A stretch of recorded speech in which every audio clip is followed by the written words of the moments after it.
don't use objects. Now, even if you use the object, it shouldn't be something that happens every time. And the way you use it matters. Why you are using it matters. Who you are using it on matters. Using a belt on a 3-year-old, why? Do you understand? Using a belt on a 2-year-old, what are you trying to achieve? So it's a big picture. It's not just the object. There are a lot of things that we need to consider when we say we want to correct our children. So Section 43 of the Criminal Code of Canada allows for the use of force for correction. So it specifically mentions that school teachers, parents, and persons standing in the place of a parent who are caregivers, who take care of children, they can use some measure of force to correct a child as long as it's reasonable. Rutherfohrd. Hello, welcome to another beautiful episode on Chat with Rutherfohrd. And you know how it is here. It's honest conversations on relationship, career, immigration, and stories that shape who we become, or decisions rather, that shape who we become. So today I have a very interesting topic, and it's something that is a topic basically that brings confusion to some people, and it also brings fear to some people. So we put a particular meaning to it. Meanwhile, there is more to it. I'm talking about child and family services in Canada. I have a guest with me. She is a lawyer. She's going to shed more light on this particular topic. She's going to let us know the laws, the rights, and the realities, and what every parent needs to know. So, meet my guest. Welcome, Ma. Thank you for coming on the show. Thank you so much for having me. Good morning to you. Good morning to our viewers and listeners today. My name is Fumilayo Taiwo. I'm a practicing lawyer here in Manitoba.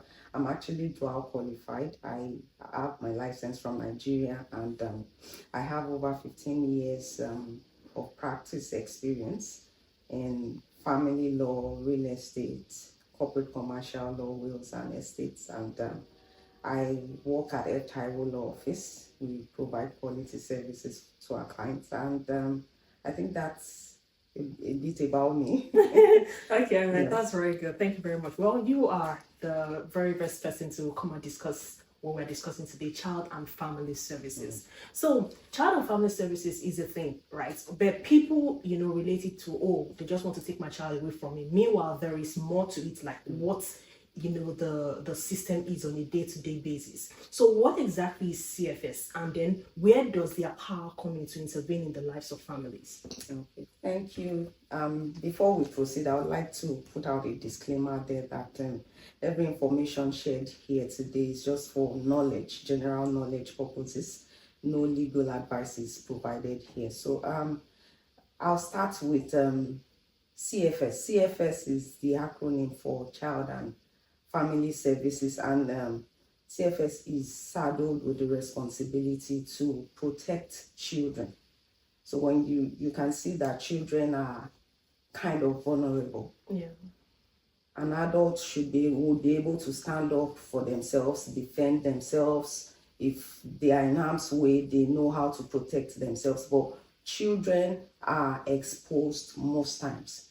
They can't defend themselves, and it's even sad when it's those who are supposed to protect them that put them in harm's way, that hurt them, that get them to be abused and all of that. So the children need someone to protect them, and that's where CFS comes in.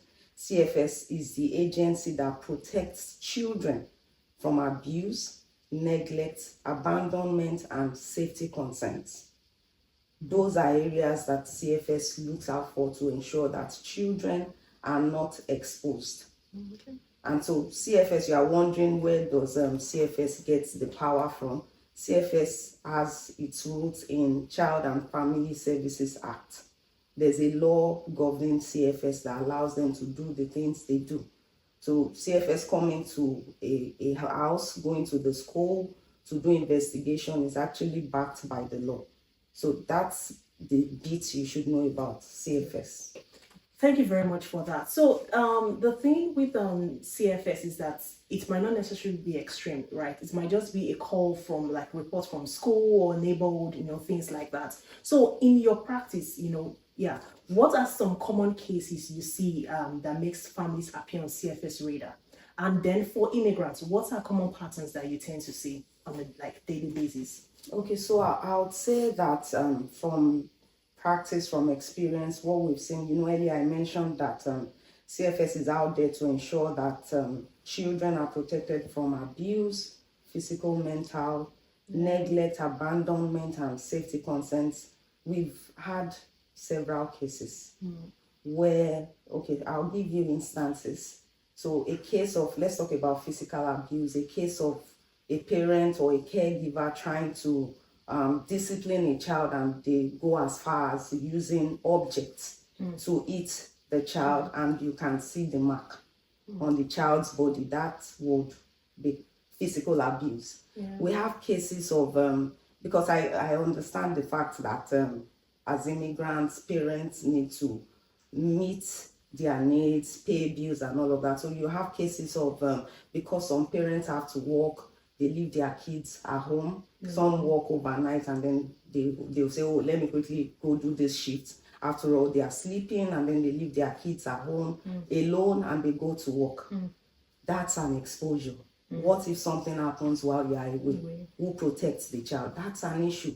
We also have cases of domestic violence, where parents are constantly eating each other, and the kids are in the midst of that.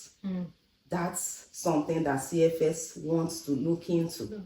We also have cases of, which is also common, maybe with immigrants, because of our background. A lot of married people don't share their challenges with third parties, and so they keep it to themselves, and they are wondering, who do I talk to? And you find parents talking to their children about their differences, loading children with their issues, abusing them, putting that burden on them. That's an issue. We also have cases of maybe a parent, a mother who is going through depression and is about to actually stab a child. So those are things that we have seen from practice. And when you hear these things, you know that definitely these children need protection. Imagine if there was no CFS, right? But for immigrants, the common ones will be physical abuse, and that's because most immigrants want to correct their children, they want to discipline them, and there's a belief that you have to use the rod, right? So most immigrants fall into that trap. Most immigrants also fall into the trap of neglecting their children, running shifts and leaving the children unattended to, or they just leave them at home and say, oh, let me quickly go to work. Nothing will happen to them. That's an issue. The ones that are really coming up now will be the issue of domestic violence and the issue of putting the children in the middle of your arguments, your differences, your marital issues. Those are things that we see these days. So I was reviewing the Criminal Code of Canada, and Section 43 is known as reasonable discipline, reasonable correction. So can you walk us through, explain what that means in real life, especially for immigrant families that, we don't take our time to go through, the code to know what it says. Okay. So Section 43 of the Criminal Code of Canada allows for the use of force for correction. So it specifically mentions that school teachers, parents, and persons standing in the place of a parent who are caregivers, who take care of children, they can use some measure of force to correct a child as long as it's reasonable. So when you are talking about reasonableness, what is reasonable? How do you know that this is reasonable? So you want to look at the age of the child, you want to look at the risk of the harm, you want to look at the circumstances.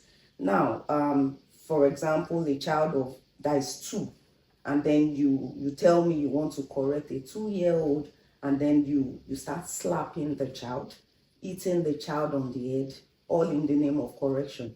That's way too much. Because even a 2-year-old might not understand what's going on, right? And then you also want to check, why am I doing this?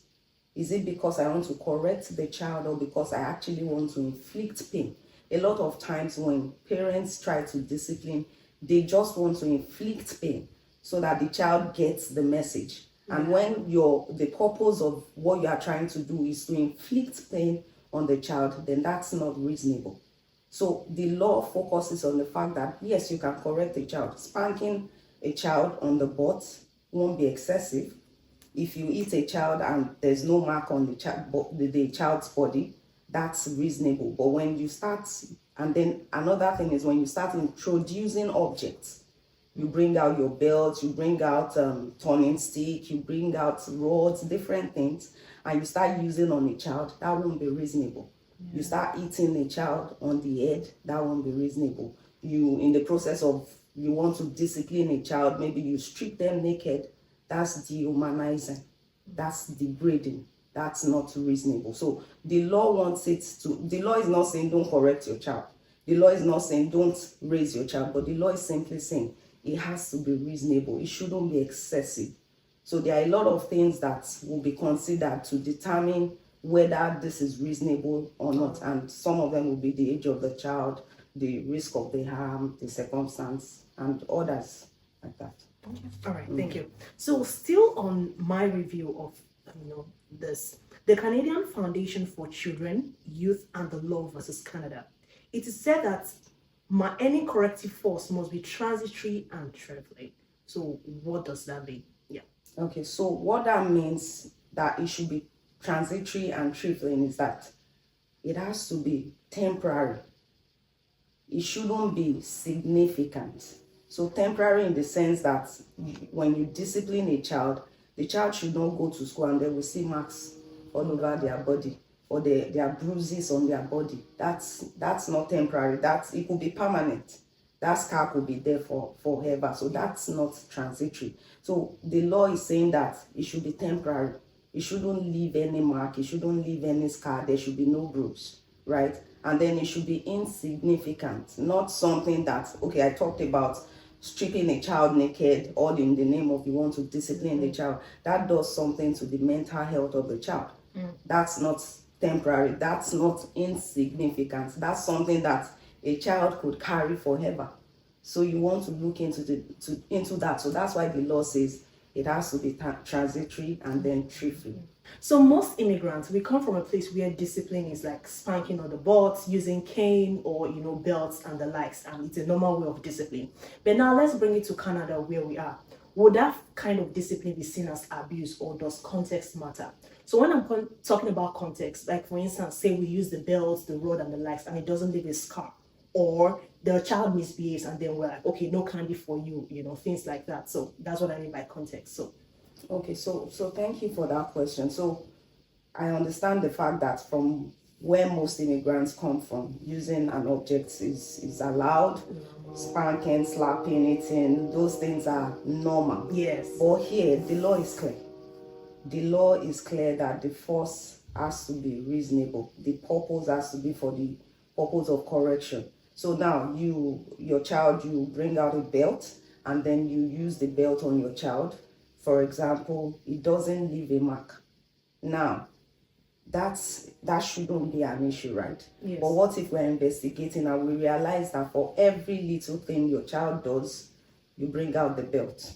For every time your child makes a mistake, for example, you're always grounding the child. We're not saying that the child should not be grounded. We're not saying you should not withdraw things from your child. We're not saying that you shouldn't discipline your child, but we want to investigate. So when CFS is investigating, they look at everything, the holistic picture. Is this a recurring thing? Why is this always done to the child? Why is the parent always using the belt? Now, there's the application of the belt, but there's no mark. But then, is this something that happens frequently? Do you understand? So CFS also considers context. If a belt is applied, okay, on Monday, the child did something bad and then you used the belt on the child, it didn't leave a mark, maybe just one, and then there was no mark. And then CFS is involved and CFS realizes, oh, this hasn't happened before, this is the first time. That shouldn't be an issue. But if in the course of investigation, CFS discovers that, oh, every day you use the belt on the child, even if it doesn't leave a mark, then that says something. So CFS looks at the whole situation, the circumstance, the age of the child, the risk of the harm. So it's not just cast in concrete. They investigate and then find out whether this is truly an abuse or not. Okay, so are we saying that in terms of like that discipline, maybe for instance, like on Monday we are using the rod, on Tuesday we are more like, talking, like, so it shouldn't be like that rod every day? So what I'm saying is, don't forget the law says that in that case it specifically talked about using objects. Yes. Now we are saying that don't use objects. Now even if you use the object, it shouldn't be something that happens every time. And the way you use it matters. Why you are using it matters. Who you are using it on matters. Using a belt on a 3-year-old, why? Do you understand? Using a belt on a 2-year-old, what are you trying to achieve? So it's a big picture. It's not just the object. There are a lot of things that we need to consider when we say we want to correct our children. But to be safe, avoid using an object. To be safe, avoid introducing rod, belt. Use your words. Use your hand to spank lightly. And don't make it constant, right? Don't make it every mistake a child makes, you have to eat them.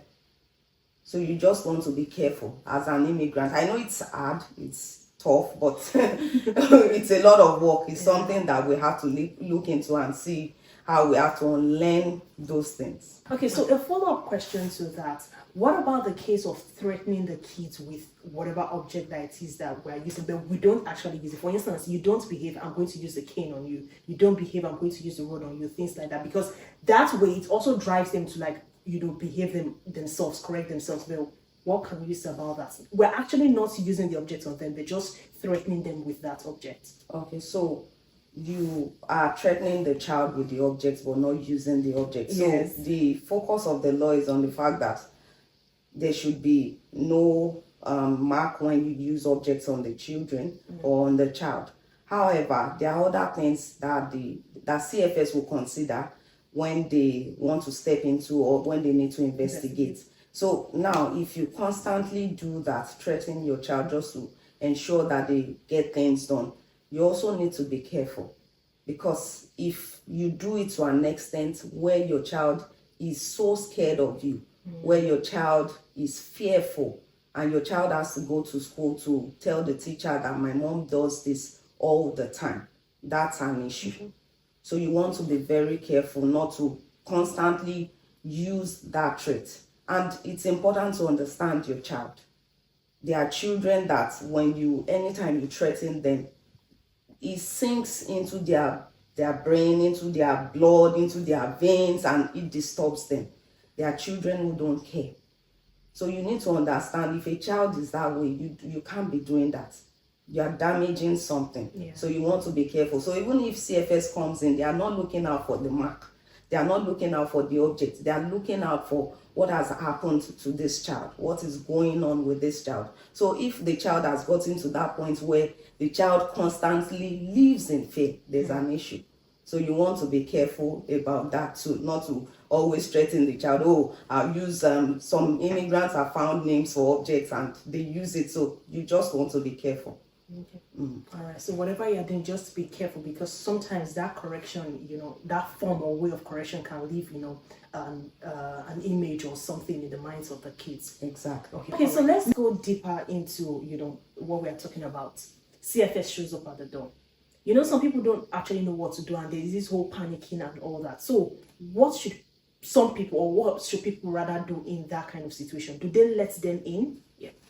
Okay, so when CFS shows up at your door, definitely they got information, maybe from school or from a neighbor, that a child is endangered or something. So when CFS knocks on your door, you don't have to panic. The first thing you want to find out from the agents at your door is, what's the reason for the visit? Why are they at your door? You want to find out first. And then there are instances where they want to come in. You don't have to allow them in, because the law says that if they need to come in, they need a warrant. Okay. However, in a case of an emergency, for example, a neighbor calls to say, oh, a child has been crying all day, and then CFS shows up at your door, that's an emergency. They don't need a warrant. They want to come in to check that this child is safe. They don't want a situation where they didn't go in and then the next day they heard something like, oh, the child is dead or something. So in the case of an emergency, CFS has the right to come into your home without your permission. However, if it's not an emergency, maybe the school teacher made a complaint and then they came home to talk to the parents. In that instance, if you are not comfortable with CFS coming into your home, you can let them know. But if they have a warrant, you have to let them in. So in that situation, you ask CFS, why are they there? They should give you information about why they are there.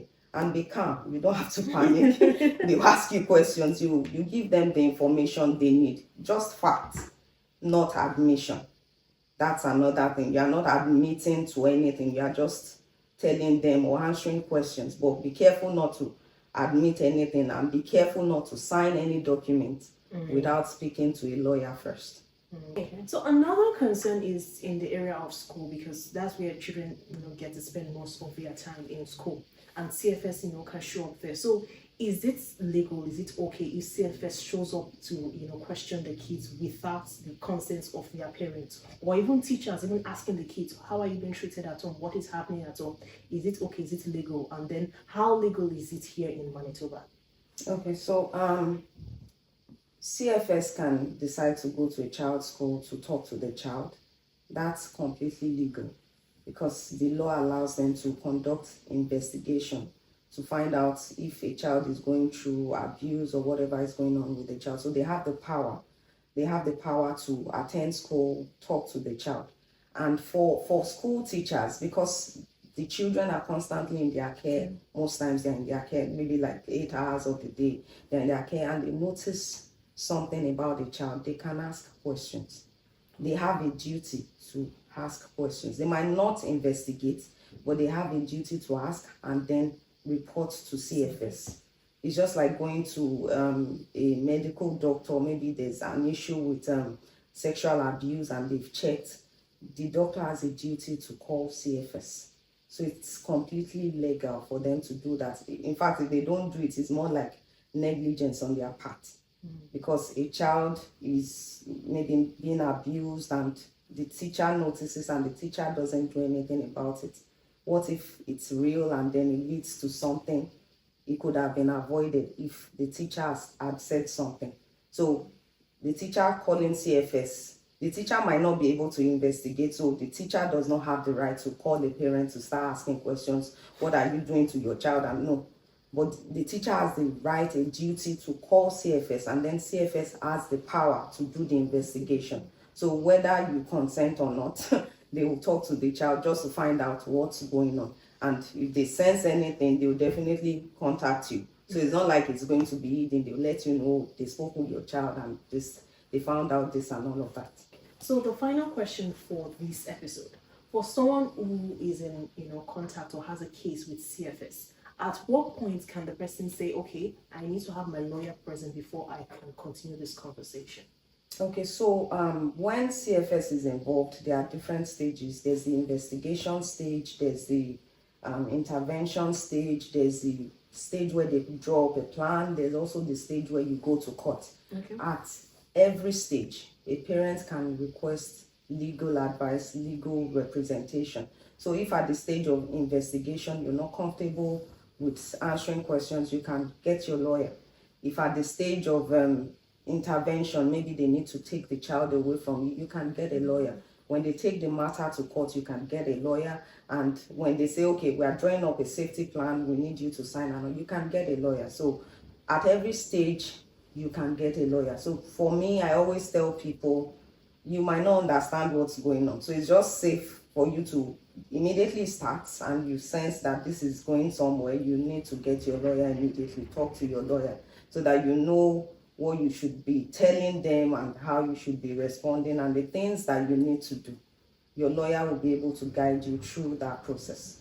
Okay, so a lot of immigrants, bring in their parents to come and help, take care of the kids while they, go on to work or do different things and all. So still under Criminal Code Section 43, I want to know, does that section cover the grandparents the same way, it applies for the parents? I'm sure we all want to know that. So find out in episode 2, okay? Bye.